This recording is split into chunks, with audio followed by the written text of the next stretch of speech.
everybody. Hello, Crofty. Hello. You made it then? Yeah, especially for you. No, I came for the people. Thank you. Not for you, Crofty.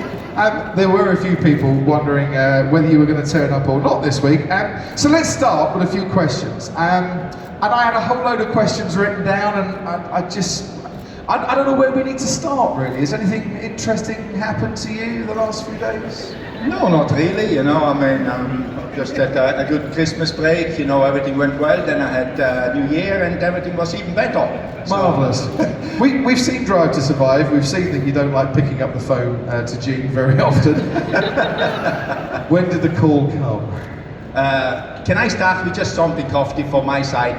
Because I didn't have the chance to say thank you to a few people when I left HAAS F1. I would just like to thank all the team members, which I couldn't give a proper goodbye when I left. You know, I do it this way, and I want to say also thank you to all the fans which supported us while I was there. So it's fantastic, and it's just like one of these occasions with so many people here. And thanks for coming as well, to say thank you to everybody for the support I got and I'm getting, so I really appreciate it. I think so.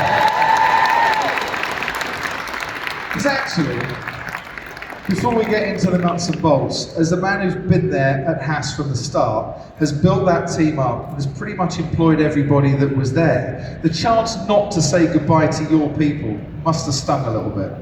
Yeah, it's done, but in the end they all know me and they know that I still appreciate what they did, you know, but it's always best to say it to them as well vocally. But it would be nice to say, hey guys, thanks for all what you did for the team, because a team where we started very small, running on adrenaline a lot of times, they did a good job, you know, and they need to say, I want to say thank you to them, but obviously, yeah, it doesn't make you happy not saying thank you, but you know, I think I did it now, and I really appreciate what I did. So, you knew just before Christmas, Gene gave you the news, or just after Christmas? Just between Christmas and New Year. Between Christmas and New Year. That period where nothing ever happens, ladies and gentlemen. And did Gene phone you up or come and see you? How did it go? No, it was a phone call. He called me and said that he doesn't want to extend the contract, which was up at the end of the season, and okay, that was it. Did that come as a surprise? I don't know, a surprise. It's always a little bit of a surprise, but then in the end, you know, he owns the team, he can do what he wants, and it's his decision. Is it a decision that you can see as being a benefit in the future? And let's take the personalities out of this.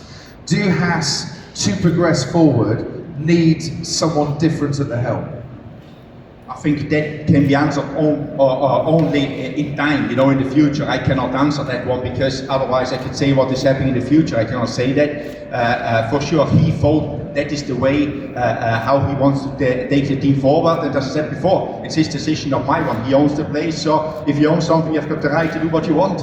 Because it's like when a football manager gets replaced. Unless you're giving him a different set of circumstances, or her a different set of circumstances to succeed, what are you actually changing? And I don't know if there are a different set of circumstances for AO now to operate in that you didn't have when you were team principal.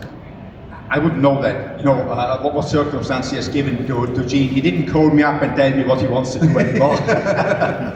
But you'd have known, planning for the future, for this season, HAAS have a model that is not necessarily employed by the rest of the grid. Is that the best model? Do you know of changes afoot to change that model or not? I don't know if it changes or not. I think the model, Formula One, since we had this model 10 years ago when we started, Formula One has changed a lot, and you have been through it as well. Yeah. I mean, you guys have seen how much Formula One changed after the COVID period, how much it grew, how much bigger it got, how much different it got with the budget cap, how you use the budget cap to get ideas how to do things. So if you look at all the other teams, they are all gearing up, or they are not gearing up now. They started to gear up, some 2 years ago, some 3 years ago, some last year. So everybody is getting stronger, investing a lot in the future, you know, because Formula One, I think, is on a very good path where it is going in the moment, and that's what is needed to do to stay competitive. So I don't know Gene Haas's plans for the future. As I said before, he didn't share them with me, so, and he doesn't have to, by the way. I want to make that one clear as well, you know. I'm actually not really interested in it anymore. So, on the other side, I see where other people is going, and the model we started in the beginning, I think it was a very good model, but maybe it's not time relevant anymore. But who I am to say that? The cost cap is a wonderful thing, but you need to spend before the cost cap to get to a level where you can then compete, because you can't then do it necessarily under the cost cap. Correct, you need to invest outside of the cost cap to get the best out of the operational cost cap. It's like, I wouldn't say it's very complex, but you need to think about really how the operational cost cap money, how can you get most out of it to make the car go quicker? And that is normally because you invest in something to do that, you know, and that needs to be done, and that I think is a lot of people picked up on that one years ago and started to invest in how to be efficient by spending money in capital investment and then getting the operational to be more efficient. So what was your best time in charge of HAAS? What's the bit where we go for a beer later and you say, Crofty, do you remember that day? That was incredible. I think there was two moments when we went out testing in 2016 in Barcelona the first time, you know, when you say, wow, it really happened, we are now on the racetrack. And then obviously when we scored points at our first race in Australia, it's something, because there was so many naysayers at the time, and maybe you were one of them, that it will never work, you know, so be careful, Crofty, what you say now. But it's like, and then you go out there, all these people, oh, this can never work, how it is done, you know, and then you go out there and score points. That's pretty cool, you know, and that is the moment you remember. But I think over the 10 years in the team, there was a lot of good moments as well, you know, finishing 5th in the championship in 2018. I mean, in our third year, that was something I don't think many people have done before, so you always remember that days. I always cheer for the underdog, and I always root for the underdog, and I loved following your progress. And to be honest, there was a bit of a misty eye when Kevin got pole in Sao Paulo that time, and you and Kevin embraced in the pit lane, and not a single door was smashed in the making of it. It was fantastic.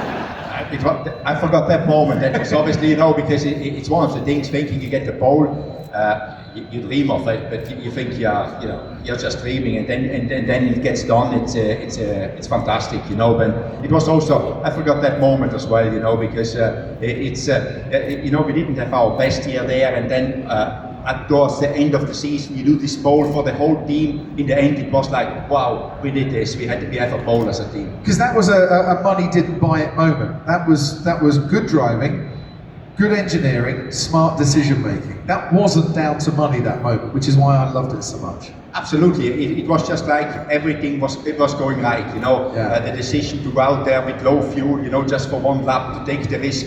Obviously we knew, we didn't know, we anticipated it was going to rain more, so the first lap was the money lap, you know, and therefore just put fuel for that. If you don't do it the first lap, you will not do it again, and taking that risk and obviously making the car going quicker because of that. And all that teams, they were executed very well, and Kevin being on it, you know, that lap, knowing what is at stake and delivering it. It's you know, it's good. Both drivers have paid tribute to you publicly, which must be really nice, because you've not always seen eye to eye with every single one of your drivers, but the fact they respect you must make you feel pretty good inside.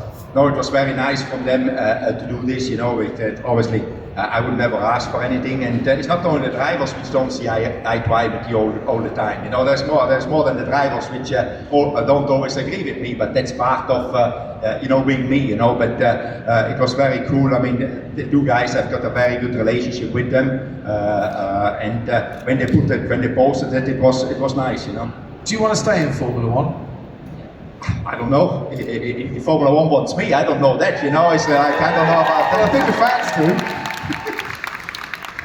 I guess I have to find something to do there. No, in the moment, I mean, I'm very chilled out about the situation. I'm not in a hurry, you know. There is always people will see me around in Formula One. I mean, I know a lot of people. I've got a lot of friends, and for me, just hanging around a year doing the odd job and speaking with people, and it does it for me. I mean, if then something interesting comes along which challenges me, yes, but just staying in Formula One just to do a job, maybe it's not what I want to do. We had a question down there that I answered, and I said I'd like you to stay around to be an ambassador for Formula One, to actually go and spread the message around the world, because you are one of the people that have transcended the sport. Everyone knows Guenther. If they don't necessarily know what he did for a living, they know Guenther. So what better person to go and tell the world how amazing Formula One is? Did you say that to somebody in the... Yeah, I said it to everyone here. I actually said something nice about you. Oh, that's a first. Thanks, Crofty. So, I'm your new agent, trust me. Yeah, you're already on it, you know. Yeah, I've got some great gigs lined up for you. But would that sort of working with F1 rather than working for a team, would that appeal more? I mean, anything what interests me appeals, and you know, I like to be with people, but it needs to be something where I can see a future in. I just want to go there and just do a gig and then move on to the next gig. I want to do something where you can achieve something and you try to get somewhere, and then I will do it, you know. But as I said, in the moment, I just want to chill out a little bit. It was 10 tough years I've got behind me. I'm still good, you know. I've got plenty of stuff to do, plenty of stuff to clean up at home. Just ask my wife, you know. So also it's good to stay with the family. My daughter is 14 years old, as you know her. So she's quite demanding, you know. She's got an opinion on everything, and I try to manage now that one, which seems to be more difficult than running an F1 team at the moment. So I'm doing this for a few months, but as I said, I will be around at some races, and for sure there will be people will see me on TV maybe. Certainly hope so. That would be great. Where's the future heading for Formula One? From someone deep within the sport, does this growth continue? Can it continue? Or have we reached a peak? What do you think? I think it can continue. Is it going to grow like it grew the last 5 years, I call it, 7 years, whatever it is? Maybe not, but it continues to grow. I think the sport is in a very good place, and I'm not saying it. I was in it, by the way. I'm not in it anymore, so I can say it now, you know, as an outsider. But I think it's a great sport. What Liberty Media brought into it is the entertainment factor. People, motorsport fans, were worried that entertainment takes over the sport. I think it's managed very well, that the sport is still the focus, the race is still what we go there for, and then you put a lot of stuff around it, which people want these days. Is you know, we want to be entertained all day long in anything. So I think the sport will be growing, but even if it is just stabilizing for a few years, it's success, because the growth rate over the last years was so immense that if you think we can keep on growing like this, that is not possible. So, but I think it has got a great future. I mean, there is strong teams out there. It is very solid, everything. So I don't think, if not anything strange happens, you know, like economic meltdown or some pandemic again, it will be going strong. Does it matter that one team dominates?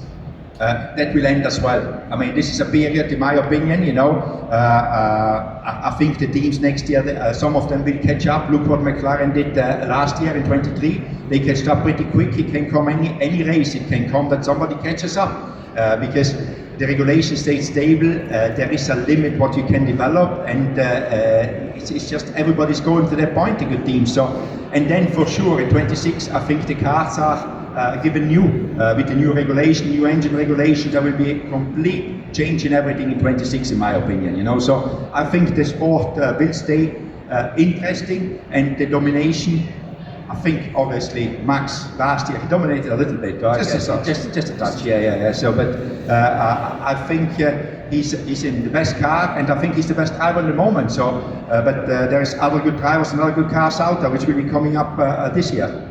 So we got some questions from our audience, but before we do that, I actually have had a text message from the series producer of Drive to Survive, and he said, could you just pass on a message to Guenther? And it reads, "Dear Guenther, we're fucked." I mean, they are not. Tell them to send a check, you know, then we are good to go again.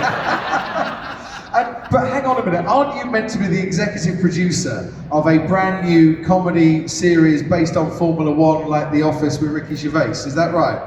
I think everybody got ahead of a little bit of themselves there. Obviously, CBS was looking into it to find a script, but in the moment nothing has come up which is of interest to do. So in the moment it's a good idea, but there is no facts behind it. But I think Swearing with Steiner could be a magnificent comedy series. I'm up for that. I didn't swear once here, you see, I didn't swear once because I know I'm not allowed, because you picked me up once on TV, which I thought it wasn't swearing. I didn't know that was classified as a swear word, so I was like almost embarrassed, you know.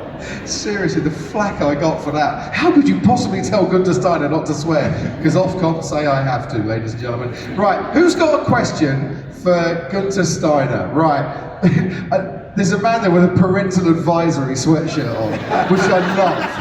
I think that's absolutely fantastic. So what I'm going to do, I'm going to come down here with the microphone, and you get the first question to Guenther, sir. If Formula One had a draft for drivers, and you were a team principal of any team, and you could pick any two drivers across any decade of Formula One, which two drivers would be the two perfect drivers for you? Any decade, you say? Any decade. What is it based on? Just performance or anything? What do you think you can get for the drivers and the best results you can for the team? I would pick Max and Niki Lauda. Oh. Now, why would you? So you pick Max for his driving, yeah, and his consistency, and you pick Niki Lauda for the fact that he swore more than you. No, in his time, he was the man which could, you know, even if he was not the fastest, he could bring the results, and he's good fun, by the way. Yeah. You know very well. Yeah, exactly. So I called Niki Lauda dude once. Someone said, you can't call Niki Lauda dude. I went, yes you can, he's a proper dude. What did he say? What did he say? What do you mean, dude? What is dude? Dude? I don't know what you mean, dude. Right, right. Hi, this man here, right, he gets to ask a question because he's got your book. Do you need it signing? Yeah, I'll get it signed for you. What's your question?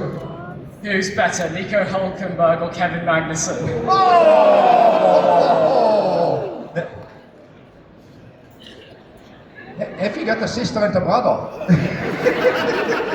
If I would ask you, who do you like better? You know, that's the same thing I would like. You know, I think they're both good drivers. I mean, Nick, obviously, he showed last year that in qualifying, I think he's one of the best in Formula One, you know. So, and if you give Kevin a good car and he starts fighting, he will be there. Who did you like working with more, Mick Schumacher or Nikita Mazepin? Sorry, did I say that out loud? I didn't hear it. What's your name?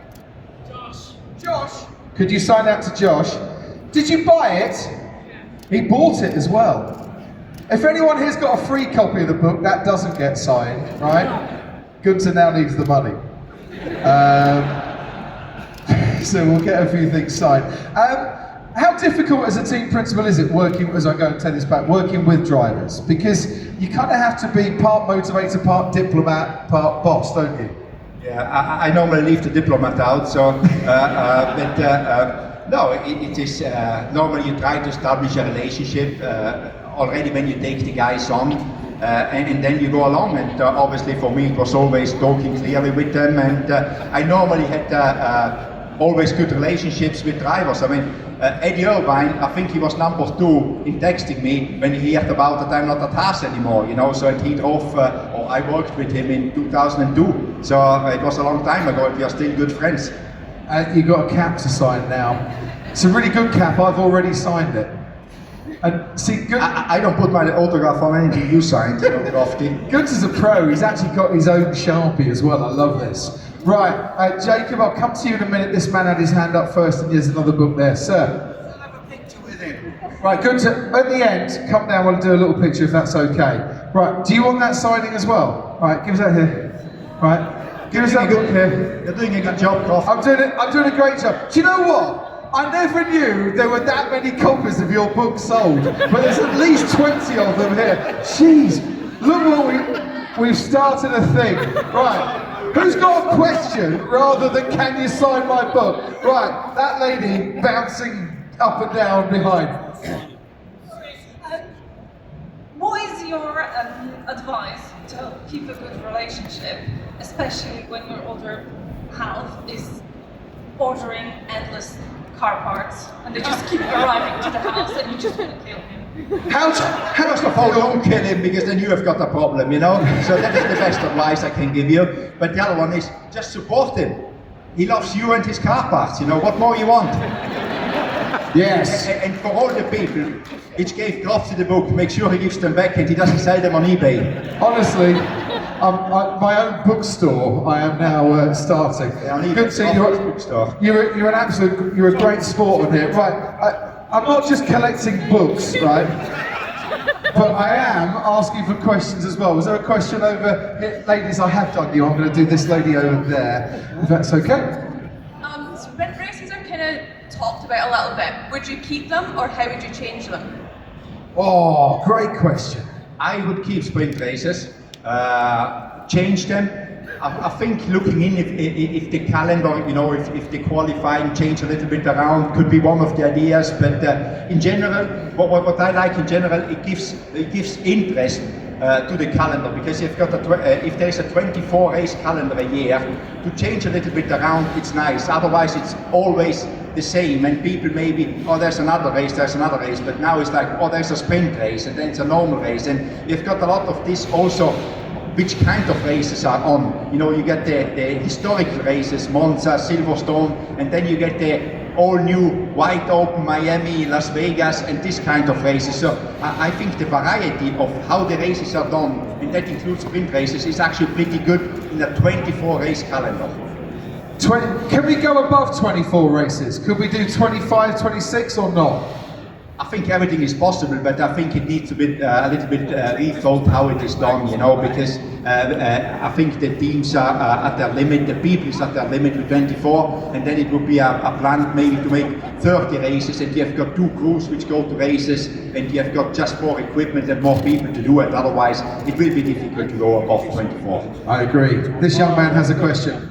In the early 2022, after Ukraine and Russia started the war, what made you choose Kevin Magnuson instead of a new rising star? What made you choose K-Mag instead of an up-and-coming driver? Great question. It's just we had 2 rookies, and it was a difficult season in 21. So we know K-Mag, and he knew the team, and we had only 2 or 3 weeks to get him integrated in the team. And at that time, that was, in my opinion, the best decision to get running again. And I think we showed that we scored points at the first race, you know. So that was the main reason. He knew the team, we knew him, we knew he was solid, and we didn't take any risk with him. Absolutely. Right, this lady has a question. If the current drivers had like an equal car, who do you think would win? Who would win in an equal car? I would upset 19 people now. Doesn't matter. You're not a team boss anymore. I forgot, Croft. Yeah, sorry to remind me. You know, I would say Max would win in the moment. You know, he's just on a good ride. He's driving so well. He has got the confidence. He's not making mistakes. He's just in a good place in the moment. Right, over here. Can I get this sign? Oh, look, it's you on a turbo attack card. Is there nothing you won't do for money? Hi. With your opinion on sprint races, do you think they've helped the sport, or has it made it more stressful for teams? Can you repeat? Sprint races, does it help, or is it more stressful over the weekend for the teams? No, it helps. I mean, going racing, when you're out racing, you want to do as much as possible. It keeps the weekend always. It keeps you on your toes, you know, because you go out on Friday already qualifying. So I think it's pretty cool. Right, I have time for one more question from the audience. Give him one more book. And a whole load of books. And I'm going to end our questions with the young lad here that I started with. Right, this is young Jacob, yeah? You got a question for Guenther here, right? Don't blow it, this is your big moment, Jacob. He's going to go away from Autosport International thinking everyone is a hero, we love everybody, based on your question, and your question alone. A quick question, why did you sack Mick Schumacher? Thanks, it was so nice to meet you. No, I give Jacob an answer, you know, I'm not shying out of answers. No, we just decided we wanted experience in the team because obviously we were struggling a little bit that year, and the best way to gain experience is bringing people in which have done it, and that was the reason why we changed the driver, and we didn't renew his contract. Would you do anything differently again if you had the chance to go back over the last 10 years at HAAS? You always would do something different, Croft. If I would say no, everything was perfect, I would be the biggest liar in the world, I would say. But no, you would. But there is not one big thing you would do different. You just would use. If you could have lived it, and then now I can correct myself. There would be things you choose to make different. But now, obviously, with hindsight, you even could do things better, Crofty. I could do everything better. Yeah, You're right. Exactly, with hindsight, not With otherwise. hindsight. Yeah, exactly. Gene said he was embarrassed by the results. Was that a bit harsh? I mean, if he feels like this is that's his feeling, and he can say it. You know, obviously nobody's proud in the team to be 10th. You know, it's like we didn't have a good season in 23. We all know that. But in my opinion, when you're down, it's not how you get down, how you get up again. You know, that is my life motto, and that is what you have to think about, and not to be embarrassed about anything. Just keep on going and make it better. Two things. If you could give the team any advice going forward, Gene and the rest of the team, what would it be? I'm not here to give advice, Crofty.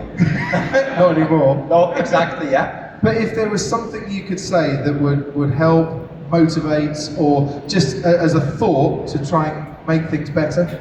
No, I would say to the team, just keep on working. There's a lot of good people there. Just keep your heads down and keep on digging, you know, you will get there. And lastly, on behalf of everyone here and everyone in Formula One, as a fan, as a broadcaster, as people who work in and out of the sport and who love it, thank you. No, thank you guys.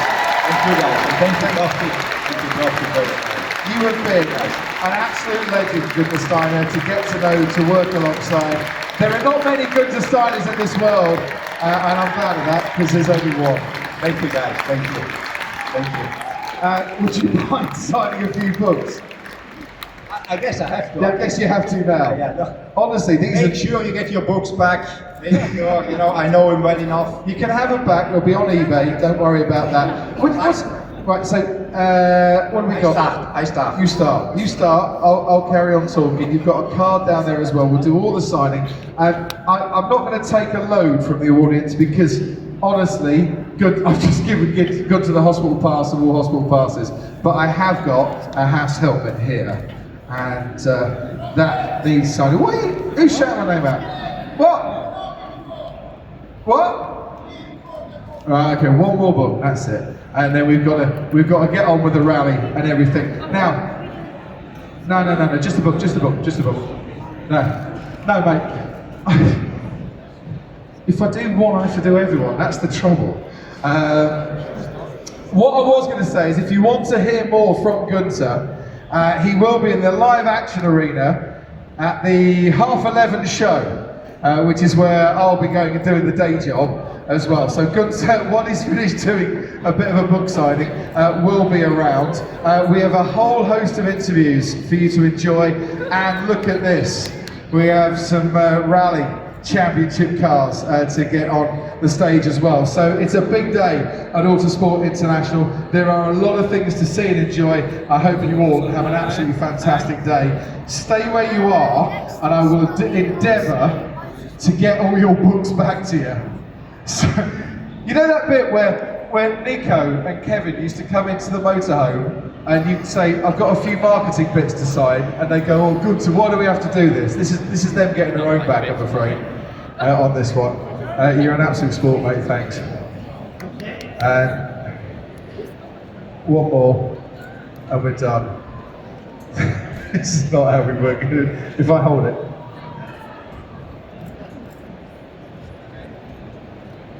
I'll give the books back. Ladies and gentlemen, massive round of applause for Guenther Steiner! Thank you guys, thank you very much, thanks for all of you. Thank you.